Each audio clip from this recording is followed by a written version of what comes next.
Welcome back to the show. The entertainment world these days seems to spend as much time giving awards to themselves as they do making movies.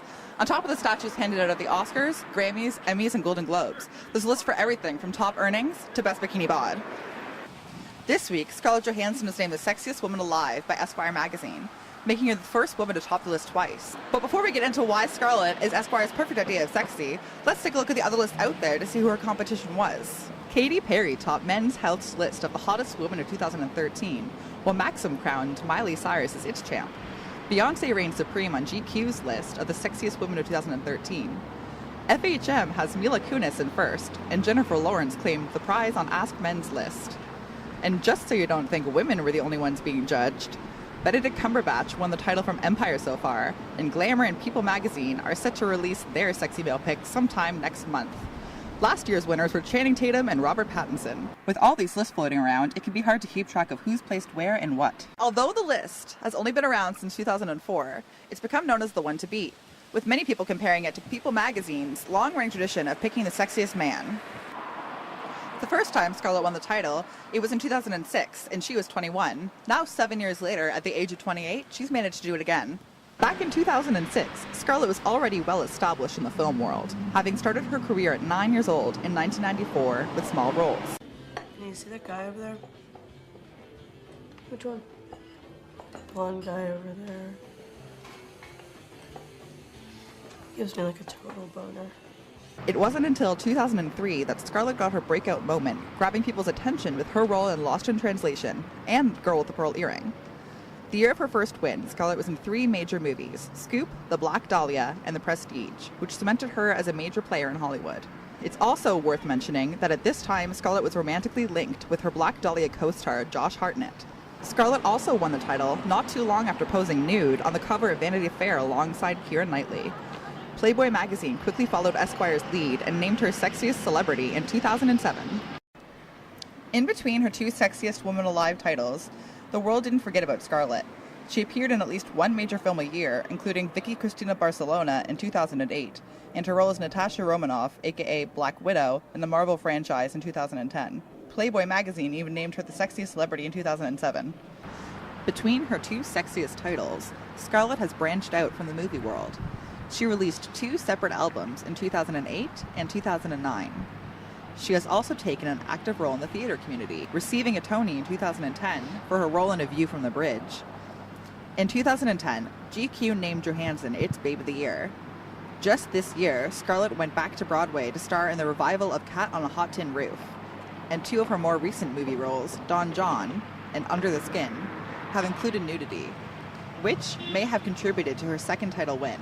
Don't you think it's always better when it means something? Yeah. Scarlett has also appeared in advertising campaigns for Calvin Klein, L'Oreal, Louis Vuitton, and Dolce & Gabbana, all of which focus on simple and classic beauty. Since Lost in Translation, Scarlett has been cast in a sexualized light, something she takes in stride and with a dash of humor. I don't know. I think I've kind of had periods. It's been a bit of a transitional period for me as I've kind of transitioned like out of that ingenue phase, but I'm not quite.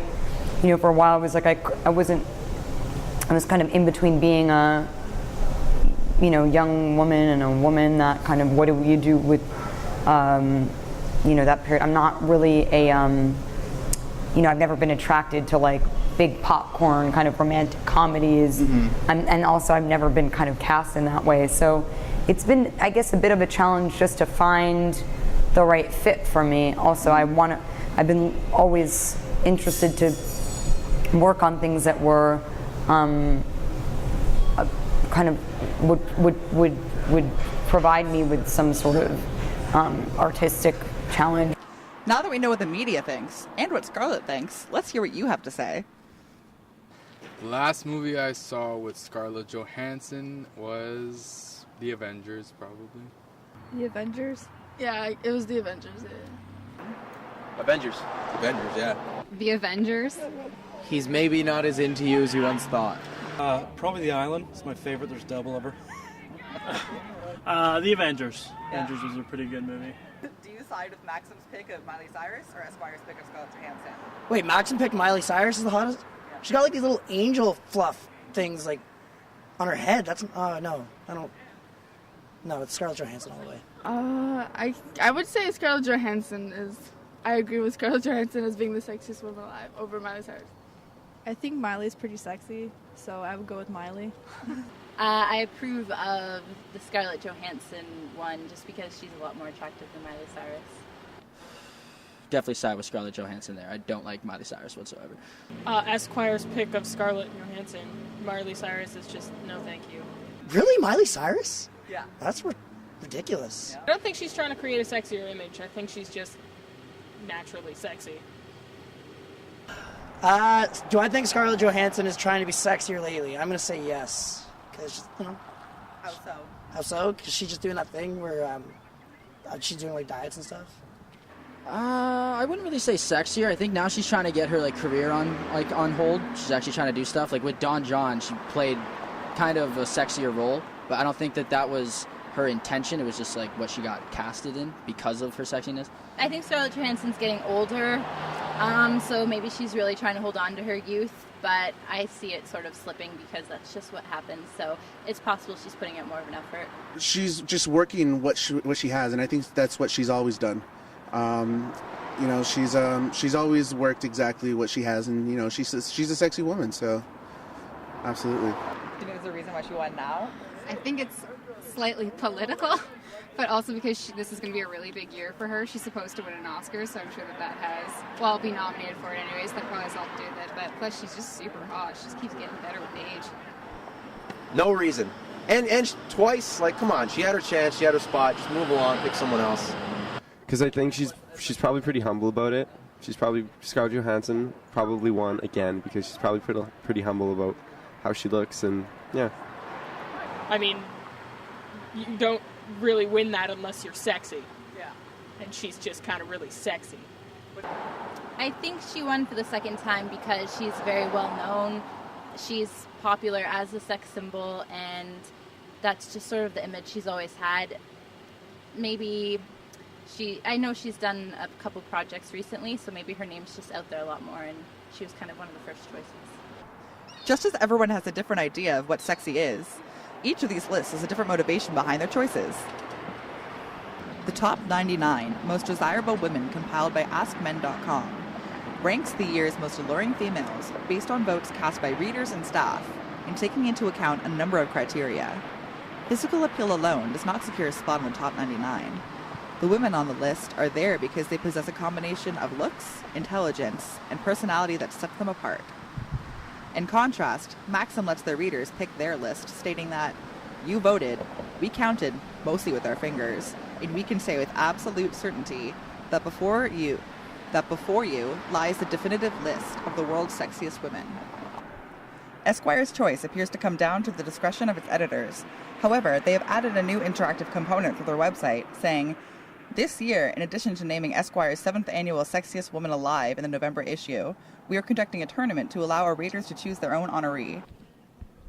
Hollywood Men have provided their own double winners, 4 in total on the People's Sexiest Man Alive list. The first was Richard Gere in 1993 and 1999, while the most recent was Johnny Depp in 2003 and then in 2009. Which brings up the question of who might be the next woman to claim the double title. Charlize Theron, who won in 2007, has to be at the top of the list for the next possible double win. With 3 films slated for release in 2014, there will be no shortage of media attention on her next year. And her Christian Dior campaign has kept her classically sexy image in the public eye. The underdog candidate for the double win at this point would have to be Minka Kelly. Although she won the title in 2010, her career slowed down considerably after the failed Charlie's Angels reboot in 2011. However, she is set to be a part of 2 upcoming movies, so there is still a chance she may reclaim the title in a few years. Whether you think Scarlett Johansson is the sexiest woman alive or not, she's made it to the top of the Esquire's list twice, and each time her win has been record-setting. In 2006, at the age of 21, she was the youngest winner ever chosen. Now, in 2013, she's become the first double winner ever. And with 4 films slated for release in 2014, there's no doubt she'll be a contender on everyone's lists for years to come.